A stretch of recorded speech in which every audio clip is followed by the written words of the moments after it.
Alors nous allons au musée de l'Orangerie aujourd'hui pour aller voir l'exposition Modigliani et son marchand avec vous, Diane Cellier. Bonjour, conférencière dans l'association Venez et Voyez. Et avec vous, Guillaume Sébastien. Bonjour à vous deux. Bonjour Christophe. Alors c'est une exposition assez épatante, il faut le dire, près d'un siècle après la rencontre entre ces deux hommes en 1914.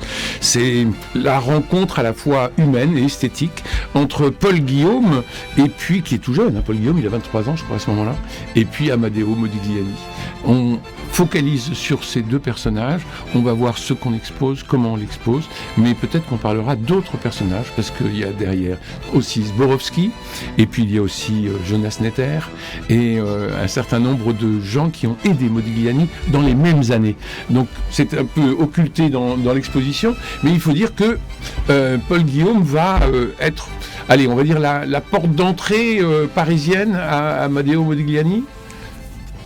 Oui, et c'est bien naturel concernant le musée de l'Orangerie dont la collection vient, et notamment les 5 Modigliani qui sont dans la collection, viennent de Paul Guillaume. Oui, d'autant que le portrait de Paul Guillaume fait partie du fond de l'Orangerie. Alors, si je peux me permettre, Christophe, tout de suite une petite remarque sur l'exposition, oui, que j'ai trouvée personnellement un peu décevante.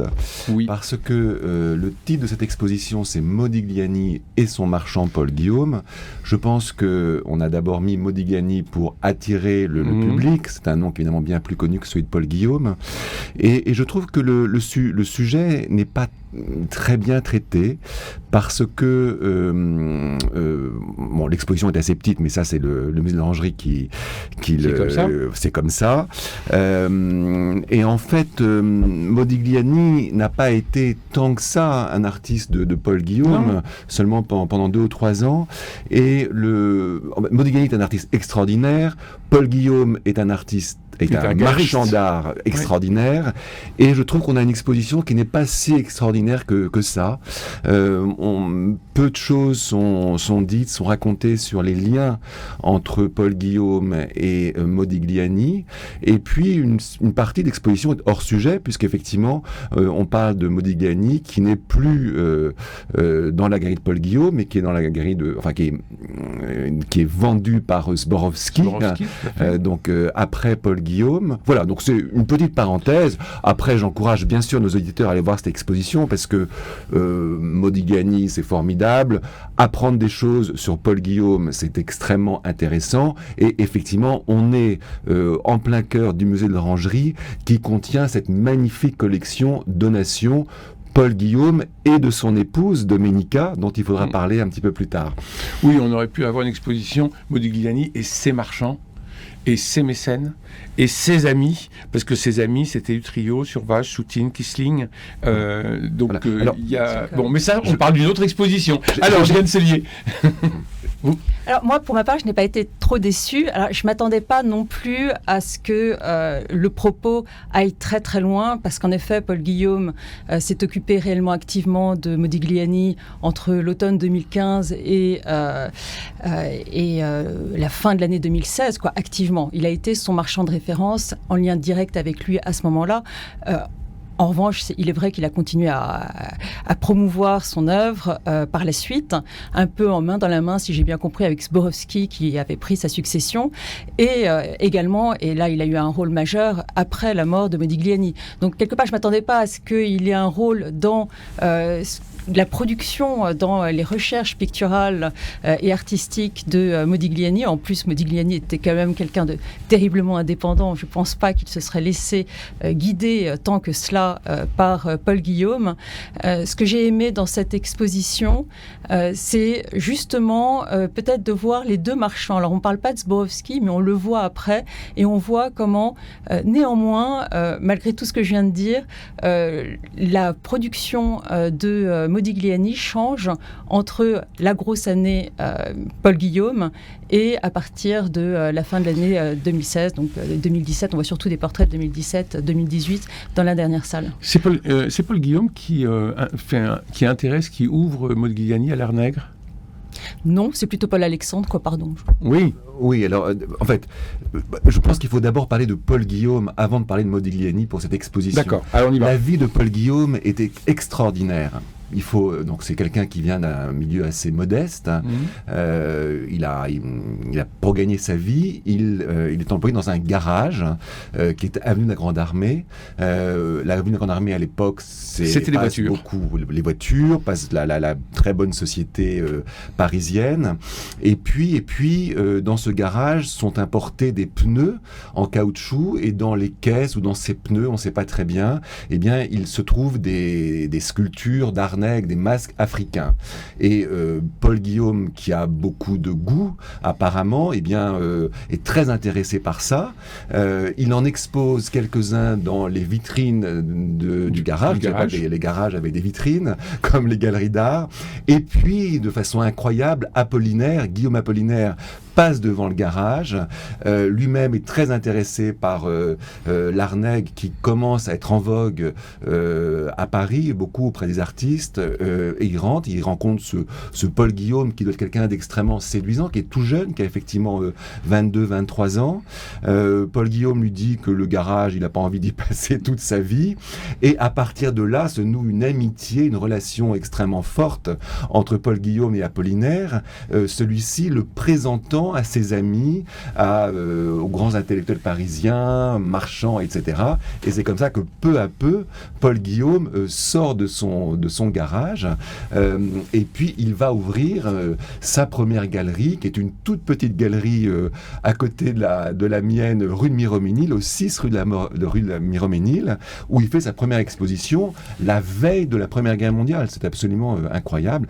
Et dans cette galerie seront exposés, dans cette galerie d'art, pas moderne, mais d'art nouveau, de peinture nouvelle, exactement, c'est assez intéressant comme terme, seront exposées des œuvres d'artistes comme Chirico, mais aussi, surtout, et Paul Guillaume ne cessera de faire ça, des masques africains et de l'Arneg. Donc c'est vraiment Paul Guillaume, au départ, qui était intéressé par l'Arneg et qui, de fil en aiguille, effectivement, a rencontré Modigliani, qui lui-même avait visité le Louvre, mais aussi le musée de Trocadéro, où cette sculpture, ces masques africains, étaient présentés et devenus très, très en vogue. Diane Sellier, vous évoquiez Paul Alexandre tout à l'heure. Paul Alexandre, c'est lui qui a fait le catalogue raisonné des dessins de Modigliani, et lui, il s'est plutôt orienté vers les dessins, et tous les dessins des Cariatides et autres. Ça, c'est chez Paul Alexandre. Pour la peinture, ça va être beaucoup plus éclaté entre les marchands, les mécènes. Je pense encore une fois à Jonas Netter, et pour la peinture, on attend toujours le catalogue raisonné de l'ami Restellini, qui n'est toujours pas sorti. Oui, en effet. Paul Alexandre a conservé énormément de dessins que Modigliani aurait probablement jetés s'il ne l'avait fait, et notamment des dessins préparatoires à des peintures. Il lui a aussi, il a fait en sorte qu'il rencontre des personnes qui lui demandaient des portraits. Ça n'a pas toujours fonctionné parce que Modigliani avait son caractère. Il lui a lui-même aussi demandé un certain nombre de portraits. Toute la famille Alexandre a été portraiturée par Modigliani. Ils ont tous la même moustache, vous avez remarqué. Et ils ont beaucoup été en effet ensemble. C'est un goût également qu'ils partageaient, donc des arts africains, des arts océaniens. Ils se voyaient quasiment tous les jours, jusqu'en 1912. Les liens se sont un petit peu distendus ensuite, mais ils ont énormément partagé ce goût pour les arts extra-européens avant que Modigliani ne rencontre Paul Guillaume. Est-ce que Paul Guillaume va influencer la peinture de Modigliani ? Alors, il faut savoir, et ça c'est je disais un petit peu mes réserves sur l'exposition tout à l'heure, mais il y a quand même des choses très intéressantes dans l'exposition. On voit notamment des sculptures de Modigliani qui Parce qu'il a commencé par là. Voilà, en marbre de Carrare. Effectivement, Modigliani a été peintre, puis sculpteur, puis il est revenu à la peinture pour des raisons qui ne sont pas très précises, mais sans doute que sculpter était, pour sa santé, n'était pas bon. C'est compliqué d'être sculpteur, c'est très lourd, ça demande beaucoup de moyens physiques, et on raconte aussi que quand il a montré des sculptures en Italie, eh bien, certains de ses amis lui auraient un peu ri au nez ou se seraient moqués de son œuvre. Donc il est revenu à la peinture. Donc quand il rencontre Paul Guillaume, il est peintre en fait déjà. Donc Et il fait essentiellement des portraits. Dire que Paul Guillaume, un marchand, n'influence pas un peintre, un galeriste, ça, c'est très rare, ou en tout cas c'est un mauvais artiste, il se fait influencer à ce point-là par son marchand. Par contre, ça a été très important cette rencontre parce que Paul Guillaume a fourni un atelier rue Ravignan à Modigliani. Donc vous savez, l'atelier, c'est l'endroit où tout se passe. Donc Modigliani a eu les moyens de faire ces tableaux, et il y a des photos qui sont très émouvantes dans l'exposition. On voit Paul Guillaume photographié par Modigliani. Donc Paul Guillaume, c'est incroyable, il est extrêmement élégant, il a une cravate, il a le visage altier, on sent que c'est quelqu'un de très ambitieux quand même, et il n'a que 23 ans. Et puis Paul Guillaume prend en photo Modigliani, qui lui est tout le contraire du marchand, puisqu'il est en tenue de peinture, très débraillé dans son atelier de la rue Ravignan. Non, mais ce que je voulais parler en termes d'influence, c'est qu'il y a quand même à ce moment-là une amitié très forte entre les deux. Et dans cette amitié, il y a un partage de goût, forcément. Oui, et puis il y a le témoignage aussi de Paul Guillaume qui laisse entendre assez clairement que si Modigliani a abandonné la sculpture pour la peinture et est revenu à la peinture, c'est notamment parce que grâce à son influence ou en raison de son influence, ce qui en effet n'est pas tout à fait avéré. Bon, mais enfin, il fallait bien qu'il puisse la ramener un peu, le Paul Guillaume. Modigliani fait essentiellement des portraits. Quels sont les portraits à ce moment-là que Paul Guillaume rachète, dont il dispose et qui sont exposés dans cette exposition ? Alors, c'est ça qui est incroyable, c'est que, en fait, Modigliani, tout le monde connaît Modigliani. Et moi, en sortant de l'exposition, j'ai réalisé, mais finalement, Modigliani est un portraitiste. C'est un terme qu'on n'emploie pas à propos de Modigliani. Modigliani, c'est des tableaux de Modigliani, on n'emploie jamais le terme de portraitiste. Mais ce n'est que ça. Parce qu'on s'est attaché connu. Oui, ce n'est que ça. Et dans l'exposition, les tableaux sont absolument magnifiques, et il y a effectivement un nu splendide horizontal, puisque les portraits sont tous verticaux, mais il y a un nu qui est absolument troublant, magnifique. Quelle était votre question ? Excusez-moi. Modigliani, portraitiste. Oui, donc effectivement, c'est ce qu'aime Paul Guillaume. Alors, effectivement, Modigliani a été très influencé, pas par Paul Guillaume, mais qu'il a quand même acheté beaucoup de tableaux, donc ça a été évidemment très important, mais par l'Arnègre, par toutes ces masses qu'il a vues. Donc c'est vrai que ses yeux, ce regard si vide, ces regards si vides de Modigliani sont directement influencés par ça. J'ai été surpris dans l'exposition de voir qu'il y avait quand même des portraits entre guillemets normaux, c'est-à-dire avec des regards normaux, nos regards, ou en tout cas les regards des modèles que Modigliani a peints, donc ils avaient fait, et c'est très intéressant de voir ça au milieu de ces Modigliani entre guillemets classiques, avec ce regard si vide et si particulier. Diane Sellier, quels sont les portraits qui sont les plus, à votre avis, les plus saillants, les plus marquants ?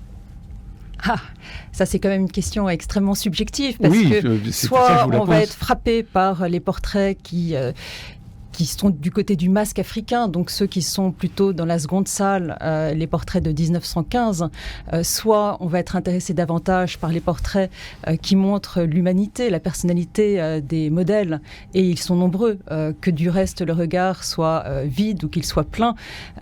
Ces personnages qui nous regardent sont extrêmement émouvants, ils nous disent quelque chose de leur fragilité, et il y a beaucoup finalement de tendresse dans la manière avec laquelle Modigliani va les peindre. Pour ma part, j'ai particulièrement aimé probablement ceux de la dernière salle, avec en plus des couleurs extrêmement douces, des fonds qui se sont éclaircis dans des camailleux de vert, de gris, de bleu, qui sont très délicats, très beaux, et ces carnations extraordinaires dans les roses orangés, un peu abricots, très travaillés, finement, avec une touche qui devient plus douce aussi, plus fluide, plus mélangée, plus fondue. C'est assez saisissant. Moi, ce que je trouve passionnant, ce sont les fonds. parce que les portraits, c'est les portraits, mais il y a des fonds avec des couleurs, vous parliez de couleurs, entre des gris, des verts et juste une ligne violette, ou juste une ligne orange, qui n'a rien à voir avec les autres couleurs. Et les fonds des portraits me font penser un peu à la palette de Kupka, que l'on verra ensuite. Et quand vous regardez tous ces portraits, vous faites abstraction du visage que vous voyez, et vous ne regardez que le fond. Mais vous êtes absolument épaté de voir qu'on est en pleine abstraction. C'est-à-dire qu'il est dans des aplats, il est dans des... et c'est bouleversant. Enfin, pour moi, c'est... finalement, il faudrait retirer le visage et puis on garde le tableau. Je me suis demandé aussi en visitant l'exposition si Modigliani n'avait pas été influencé de façon assez importante par Cézanne. J'ai trouvé qu'il y a des portraits de Modigliani qui font penser à des portraits de Cézanne. Il se trouve, je crois que Modigliani est arrivé à Paris en 1906. En 1906, c'est l'année de la mort de Cézanne. Il y a une très importante exposition de Cézanne qui était organisée au Salon d'automne à cette époque-là, que tous les artistes de Paris ont vu. Et je suis certain, je pense très certainement que Modigliani a fait comme tous ces autres artistes, a dû voir l'exposition Cézanne et peut-être a été... ça m'a frappé de voir c'est quelque chose qui ne m'avait jamais été apparu avant, un peu cette parenté entre certains portraits de Modigliani avec ceux de Cézanne. Alors moi je le vois très bien avec Picasso, mais avec Cézanne, oui, pourquoi pas, il faut... Oui, moi Guillaume, je rejoins assez. Il y a notamment Le Jeune Apprenti qui a une palette qui fait immanquablement penser à Cézanne, et puis une autre jeune femme, en fait toutes celles qui sont assises sur des chaises avec leurs mains ramassées sur les genoux, finalement c'est une pose aussi cézannienne qu'on retrouve du reste dans la collection Paul Guillaume à côté, avec un portrait notamment de Madame Cézanne. Je pense qu'il a été en effet marqué, et ça fait partie de l'une de ses influences. Et ce qui est merveilleux avec Modigliani, comme tous ses peintres, c'est qu'il y a ces influences qu'on voit, mais évidemment ils en font quelque chose d'éminemment personnel derrière. Le nu qui est présenté, il n'y en a qu'un seul dans l'exposition. C'est le fameux que tout le monde connaît, ou c'est un tableau que vous connaissez, qu'on voit moins souvent? C'est un nu qui, je crois, est conservé en Italie, il me semble, à Turin, et qui est effectivement admirablement présenté dans l'exposition, dans une salle qui est au centre de l'exposition, qui est une salle ovale, très grande, avec des murs orange, et on est effectivement saisi quand on arrive dans cette salle par ces portraits que l'on voit, et puis ce nu de très grande taille, extrêmement sensuel, qui se détache. C'est Béatrice Astingue ou Jeanne Débuterne? Je ne sais pas. Ni l'une ni l'autre, je crois. Ni l'une ni l'autre, je ne crois pas. Et donc, ces nus, quand même, qui intéressaient une clientèle masculine, on fait quand même parler d'eux. Je crois même que certains ont été retirés d'exposition de Modigliani par leur trop grande sensualité. Oui, d'autant qu'ils étaient dans les vitrines, donc on pouvait les voir de la rue. C'était particulièrement, je pense, choquant. Accessoirement en pleine guerre. Et un agent de police va demander à ce qu'on retire les toiles des vitrines parce que ça choquait le passant. Oui, parce que finalement, Modigliani n'était pas le premier à peindre un nu avec des poils. Non, mais peut-être le premier à l'exposer dans la rue. On avait eu la naissance du monde. On a vu l'origine du monde n'était pas forcément censée être dévoilée à tout le monde, mais de la même manière qu'un tableau, ne serait-ce que Goya, la Maya nue de Goya, qui aussi était une commande privée, qui n'était pas censée être exposée, avait fait scandale, mais c'était quand même bien précédemment. Là, en ce moment, à Beaubourg, ils avaient un nu sur le divan de Marquet, qui est assez inattendu, qui est tout aussi... choquant. Choquant, non. Non, mais je veux dire, choquant pour la vox populi de l'époque. Ou en tout cas, qui pourrait avoir autant choqué s'il avait été exposé de la même manière. Donc, oui. Oui, dans l'exposition, on voit des choses très intéressantes sur Paul Guillaume et sur l'ascension sociale de Paul Guillaume, qui, au départ, comme je vous disais, partait d'une petite boutique rue Miromesnil. Après, il a déménagé à avenue de Messine où il avait un appartement galerie de 3 pièces. Et puis après, il est allé s'installer avenue du Bois. Et il a fini sa vie avenue du Maréchal Monoury dans ces magnifiques immeubles près de la porte de la Muette. Donc ça c'est intéressant parce que tous les marchands malheureusement n'ont pas cette réussite-là. Et on voit, il y a un petit film qui montre les intérieurs de ces appartements de Paul Guillaume, et c'est vraiment prodigieux de voir l'incroyable collection qu'il avait, tant en termes de qualité, mais de quantité d'œuvres. Les tableaux étaient accrochés touche-touche chez lui et Domenica, sa femme, qui, alors on ne racontera pas l'histoire de Domenica, mais qui a enrichi la collection Paul Guillaume de façon extraordinaire, avec des impressionnistes, etc. Et la plus grande partie de la collection Paul Guillaume, finalement, a été, je crois, notamment enrichi, acheté après la mort de Paul Guillaume, qui est mort jeune en 1934. En vendant néanmoins certains Modigliani. Oui, en plus. Voilà. Ah oui. Et puis autre chose qu'il faut dire, c'est que Paul Guillaume a créé une revue qui s'appelait Les Arts à Paris, donc qui accompagnait la vie de sa galerie, qui faisait la promotion de sa galerie. Et il y a des numéros des Arts à Paris qui sont présentés dans les vitrines. Moi, j'ai lu quelques textes sur Modigliani. C'est extrêmement bien écrit, c'est très beau ce qu'il met sur Modigliani. Et là, on sent vraiment qu'il avait un lien très fort avec Modigliani, très amical, qu'il aimait beaucoup cette peinture de cet artiste qui était quand même rien à Paris. Modigliani, c'était quand même un artiste assez misérable qui vivait misérablement dans son atelier, et donc on voit qu'il s'est complètement il adorait la peinture de Modigliani, et il en parle dans ses textes qui sont absolument magnifiques. Jonas Netter, qui avait à ce moment-là 23 ans, avait fait une sorte de marchandage, de pacte avec Modigliani en lui donnant 40 francs par mois, ce qui était énorme, 40 francs par mois pour qu'il lui cède tous les invendus du mois. Alors autant chez Paul Guillaume, toutes les toiles sont accrochées, autant chez Jonas Netter, dans le 17e arrondissement, c'était des pièces entières avec toutes les toiles qui étaient comme ça, parce qu'il n'y avait pas que Modigliani, il y avait aussi naturellement Utrillo, Soutine, Valadon, Kissling et autres. Et donc Modigliani avait des amis, avait des mécènes, avait des marchands. Et Zborowski va être très puissant sur le plan commercial. Peut-être plus que Paul Guillaume, qu'est-ce que vous en pensez ? Pour Modigliani, dans un premier temps, peut-être, oui, probablement. Ouais. Mais ce n'est pas le grand marchand qu'est Paul Guillaume, et d'ailleurs, il n'aura pas la même réussite. Mais en effet, c'est lui qui organise cette première exposition personnelle de Modigliani à la galerie Berdveil, donc avec ses fameux nus qui... donc finalement, ça a été un peu un flop, mais il l'a quand même organisé, voilà. Et, ça fait le buzz. Oui, ça fait le buzz. C'est lui qui aussi présente Modigliani dans une exposition à Londres en 1919, et ce sera la première toile qu'il vendra pour 1000 francs, ce qui est énorme quand on pense, par exemple, au chiffre que vous venez de donner. Donc c'est le succès qui commençait à poindre. Mais Modigliani n'en profitera pas longtemps puisqu'il va mourir à ce moment-là. Et derrière, Paul Guillaume prend énormément le relais, et grâce notamment à la rencontre qu'il fait de Barnes, qui va venir chez Zborowski acheter un certain nombre de Modigliani. Voilà.